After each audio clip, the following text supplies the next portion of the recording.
issue the smaller, because the average weight of the cargoes are about, in coastal it's about 28 vessel which is required to come into the thing, because you need a geared vessel. The vessels which are there operating, they've got gear. Issues taken up by luggage that the service has discontinued suddenly, so it has created a panic amongst the importers as well as the exporters. So that is the main issue which has come. They don't know which port to look after. Now generally what happens is the export and import of the containers are roughly through three places. One is Mundra, second is JNPT, third is Cochin. That is the three Indian destinations. Some of them also do it through Colombo. Now if you want to start a foreign vessel coming to India to go to Colombo, it is going to take time. It will not be worth. So the many of the people, when they came to know from the trade, they managed to, all the associations have got together, the users and all the associations, Goa Chamber of Commerce, CII, GSI, Goa Small State Industries Association, Vena Industries Association, Pharma. So all the sectors have come together, and they also have called the line people also. So with those and customers agents, we could assess what is the requirement, because everything depends on the economic viability of a ship coming to this port and handling the cargo. If you say that we are going to have 1,000 containers coming at one shot per month, then it may not be economical. But if it is 300 and 400 consistently per week, then it makes viable. It will be viable, because the manufacturer, most importantly, what happens with him is that he cannot hold a cargo for 1 month. See, he has to dispatch it within 2-3 days, ideally. Okay, at the most he can wait for is 1 week. More beyond that, it is not possible. So we had got a person who had ready to arrange the ship for this. Now the main problem, which in that case, if that ship comes, he was thinking 1,000 containers will get. So we told him it is not possible. So now it will be working on a lower scale, but the whole container traffic is such that you have to take the cargo within 24 hours. Now ship's crane will not be able to handle this. So what is the most important thing is the current setup. Now current setup with MPT may not be strong enough to discharge the load and unload the ships within 1 hour. That is the reason the ship owners are reluctant to come here. There is no other issue. So if now we are able to source a harbor mobile crane for this type of cargoes to be done in such a short time, then whole problem can be sorted out. The ships owners will come themselves when they know that the business is there, they'll come together. So what we have done is, with the various users, etc. and all that, we have told them, we are circulating, we are from the group, and we are getting a feedback from them as to exactly how many containers are coming and which are their preferred destinations. Whether they would like to export through JNPT, they would like to go to Mundra, or they would like to go through Cochin. So if these three destinations we can work out and source and segregate the thing, which I think will be successful in that. So we are going to request the government to intervene and push the Marmugao port to get their crane active immediately, as soon as possible. Thank you, sir. Thank you. Vessel which is required to come into the thing, because you need a geared vessel. The vessels which are there operating, they've got gear. We had invited from Shreya Shipping, and also he has just seen the potential, but they were also expecting more than 500 containers per vessel per call, which seems to be right now very difficult. If you see over a period of time, in last couple of months, the average has been around 250 to 300. So now he is talking about 1,000 plus, but even getting half of it also, he has shown some little interest that he may call upon at least to start with.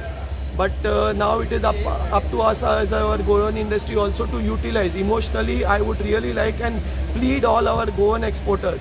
We have to use this MPT facility. It is facility for us. And now especially the port was mining dependent, and now it has been converted for us as into a much more this. So we should emotionally also get attached and see how we can utilize this particular port. And because again, if you see comparatively, the CHA and the people who are along with this shipping industry, more than 10,000 people's livelihood is also at the stake. If this vessel doesn't come, call upon Goa again anymore, then at least 10,000, and we exporters will definitely have a very, very tough time in competing to the other world. Thank you. Thank you, sir. Concessions on the vessel related costs when calling in Goa port. But you know, again, the biggest from the big pharmaceutical companies which are based in Goa, they are doing all the exports. They are doing all the exports through JNPT, which is actually, you see, it's a very polluting exercise which is happening. A container is empty containers coming from JNPT, 650 kilometers. then it's getting loaded in Verna, then it's again going. So 1,300 kilometers of road travel one container is doing for export from Goa. It is a totally polluting exercise. Whereas in Goa, we should be promoting more of green cargo. However, Goa has got a beautiful port. When we have a service in Goa, why should a container go by road to JNPT? It is a totally wrong thing. So one of the reasons the present vessel has stopped service is because there was no support from all these big pharma companies. If good support from pharma companies, then the present vessel operator who suddenly had to stop wouldn't have stopped, because there will be volumes. There is volumes. No shipping operator is going to stop. So I think our government also has to impress upon all the pharmaceutical companies based in Goa that you have to use Mormugao port. And today everybody is talking about being environmental friendly, being green. You know, these are big pharmaceutical companies. They should be the first people to, be helping in this. If they all come and start, and these are high value cargo, good, the vessels will get good freight. So they should be the people who are to be told first, help Goa port. All the small exporters, they are dependent on Goa port.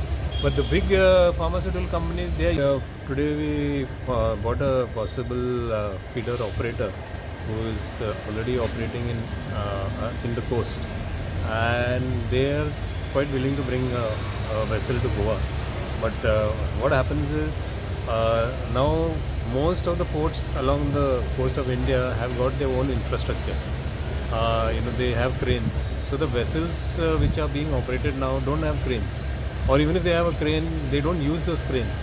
So when we met the port, we told them that this is the main thing. They've given us discounts, good discounts, which is I think a very appreciable thing by the side of on the side of the port, for giving discounts on the vessel calling cost. But what happens is the main thing required is the crane. For that also the port has been very responsive. They responded very positively when we met them today, and they are looking at the possibilities of getting a crane from some other port or from some other operator. Plus they are even ready to go for an expression of interest of putting the crane, but it takes some time. Plus we had a meeting now with all the other stakeholders, and we explained to them that this is the main issue which is required is the crane for starting the service of container in Goa. So we are all going to be independently and as a body working to get a crane. And the stakeholders and the shipping lines who are there today, they are all very responsive that the service which we are going to start, they're going to support it. The exporters also have said they're going to